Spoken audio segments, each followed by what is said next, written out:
দেখুন, এবার মেশিন দিয়ে রসটা বের করে নিব।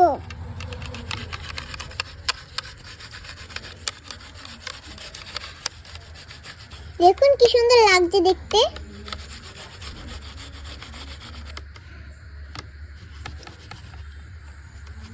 ড্রাগন ফলের রস বের করা হয়ে গেছে, তো এবার আমি এক সাইডে রেখে দিয়ে ডিমটাকে ফাটিয়ে নিব।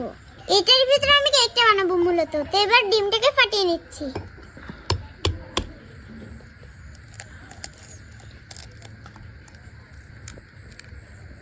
সামান্য পরিমাণে চিনি দিয়ে দিচ্ছি মিষ্টিটা বাড়ানোর জন্য। দিয়ে দিচ্ছি সামান্য পরিমাণে ময়দা, সামান্য পরিমাণে গুঁড়া দুধ দিয়ে দিচ্ছি, তারপরে দিয়ে দিচ্ছি হালকা একটু লবণ, সামান্য পরিমাণে বেকিং পাউডার দিয়ে দিচ্ছি। তো এবার আমি সুন্দর মতো গুলিয়ে নিচ্ছি।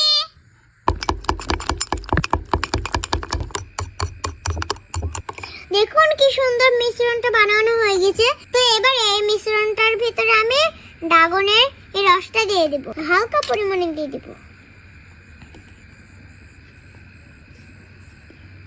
মিক্সড করে নেব।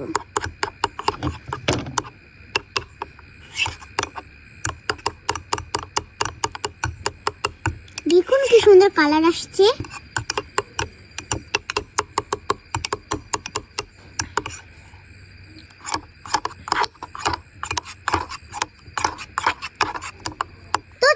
এবার কেকটা বানিয়ে নি। বন্ধুরা এই যে দেখুন, আমি একটা পাতিল বসিয়ে দিয়েছি, পাতিলে এই বাটিটাও বসিয়ে দিয়েছি। এই যে মিশ্রণটা দেখুন কি সুন্দর হয়েছে।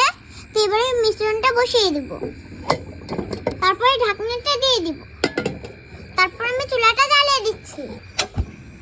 এবার 30 মিনিট অপেক্ষা করব।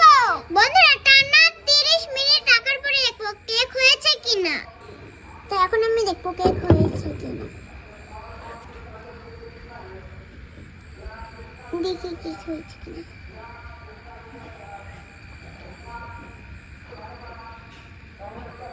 বন্ধুরা কেকটা হয়ে গেছে, তো চলুন এবার নামিয়ে নিই। দেখুন লোভনীয় লাগছে একদম দেখতে। বন্ধুরা দেখুন কি সুন্দর লাগছে, আর দেখুন কি সফট। আপনাদেরকে দেখাই, এই যে দেখুন কি সফট। তো এবার আপনাদেরকে কেটে দেখাই কেমন হয়েছে। তো এবার খেয়ে জানাবো কেমন হয়েছে। ওয়াও, দেখুন কি সফট হয়েছে। বিসমিল্লাহ। দারুণ হয়েছে খেতে। শীতের ভিতরে গরম গরম কেক খেতে যা লাগছে না, আপনারাও বাসায় ট্রাই করবেন। সেই টেস্ট। আপনারা সবাই ভালো থাকবেন, সুস্থ থাকবেন। টাটা।